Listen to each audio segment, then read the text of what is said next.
الحمدللہ رب العالمین والصلاة والسلام علی خاتم الانبیاء وسید المرسلین اما بعد اعوذ باللہ من الشیطان الرجیم بسم اللہ الرحمن الرحیم۔ السلام علیکم ورحمۃ اللہ۔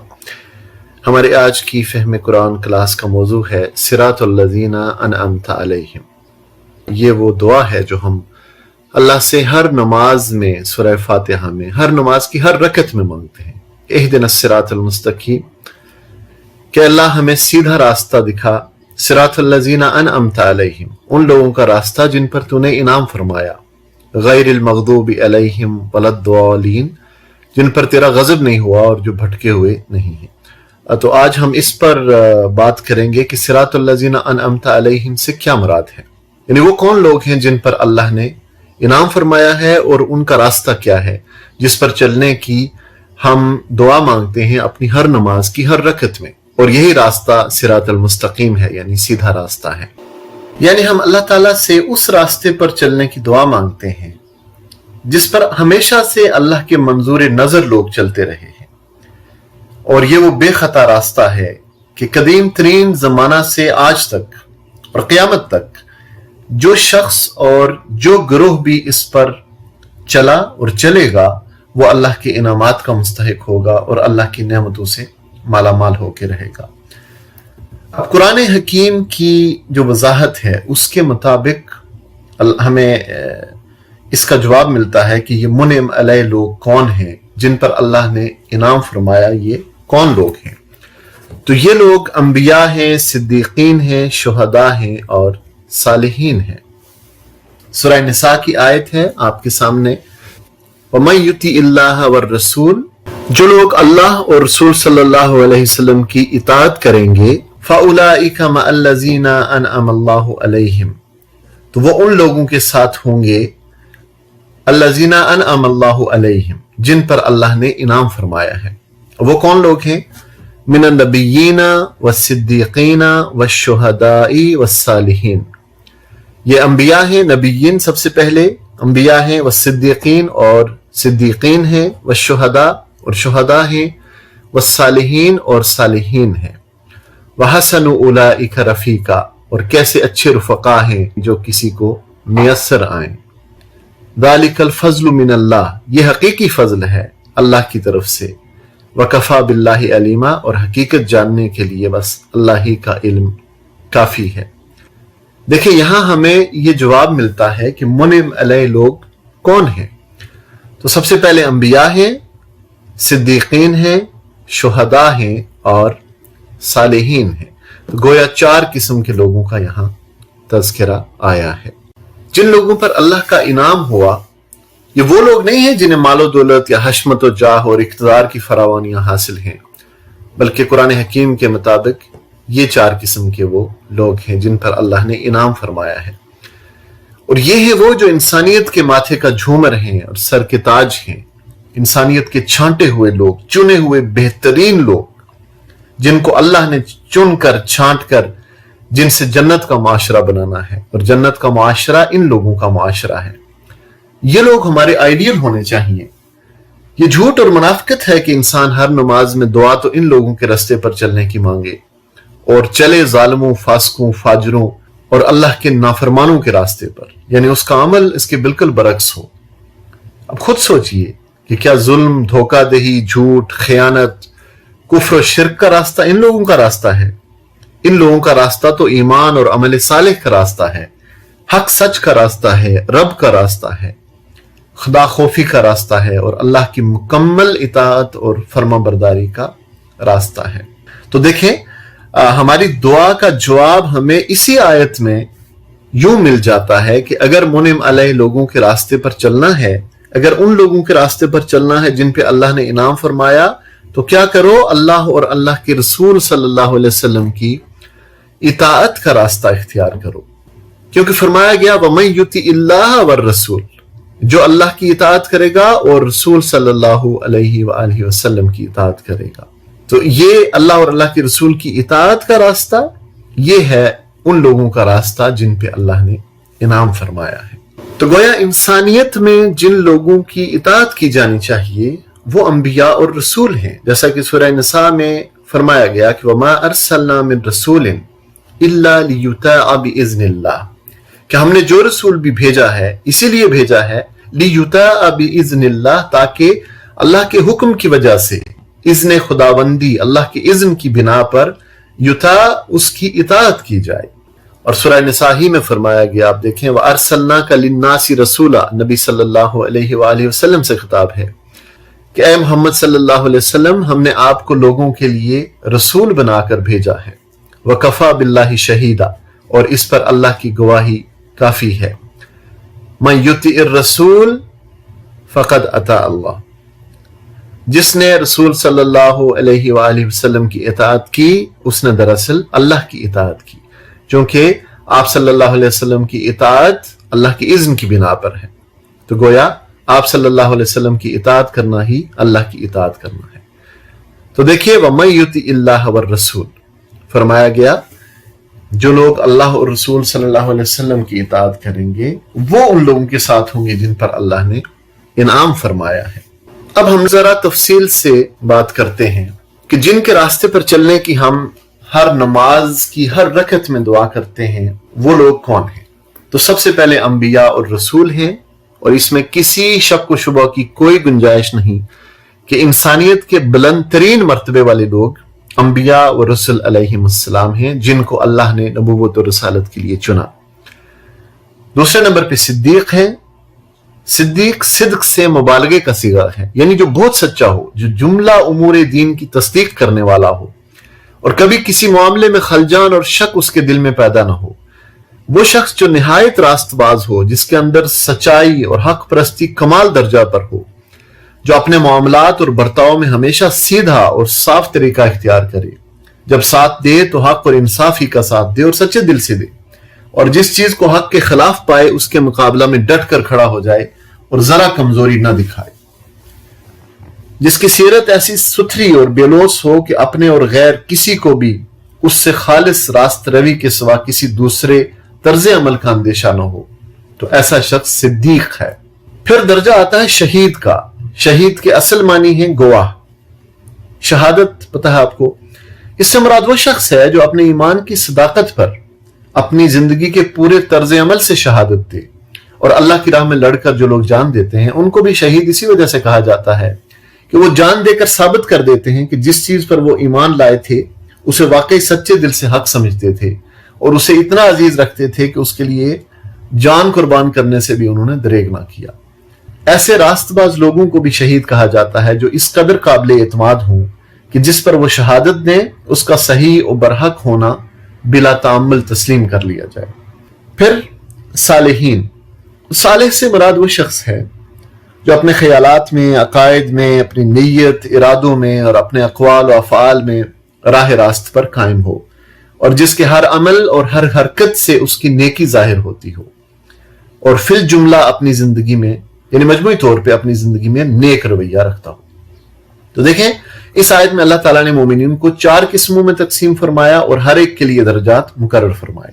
صالح ہونا پہلا درجہ ہے، اس سے اوپر اٹھیے تو ایک اونچا درجہ شہداء کا ہے، اس سے بلند تر درجہ صدیقین کا ہے، اور بلند ترین درجہ انبیاء علیہم السلام اور رسولوں کا ہے۔ اس بلند ترین درجے پر تو کوئی نہیں پہنچ سکتا، اس لیے کہ وہ کوئی کسبی چیز نہیں ہے کہ جس کو محنت اور کوشش سے حاصل کر لیا جائے، وہ تو ایک وہبی چیز تھی جس کا دروازہ نبی صلی اللہ علیہ وسلم پر آ کر بند ہو چکا ہے۔ اس لیے نبوت ایک ایسا مقام ہے کہ جو جدوجہد سے، کوشش سے کسی کو حاصل نہیں ہو سکتا، لیکن انبیاء کی رفاقت حاصل ہو سکتی ہے۔ اس دنیا میں انبیاء کے مشن کا، یعنی جو وہ مشن، ان کا مشن کیا تھا؟ اللہ کی بندگی کی دعوت، لا الہ الا اللہ ان کا مشن تھا، اللہ کی بندگی اختیار کرنا اور اللہ کی بندگی کی دعوت دینا۔ تو دنیا میں انبیاء کے مشن کا ساتھ دیں تو اللہ تعالیٰ آخرت میں ان کی رفاقت عطا فرمائے۔ البتہ مرتبہ صالحیت سے بلند تر جو 2 درجے موجود ہیں وہ ایک شہداء کا ہے اور ایک صدیقین کا ہے۔ انسان اللہ کی توفیق، اپنی ہمت، محنت اور کوشش سے شہید اور صدیق کے مراتب پر فائز ہو سکتا ہے۔ اب اس آیت کا اگلا حصہ دیکھیے، وَحَسَنُ أُولَئِكَ رَفِيقًا، اور کیسے اچھے ہیں یہ رفقا جو کسی کو مل جائیں۔ تو دیکھیں جو شخص اللہ اور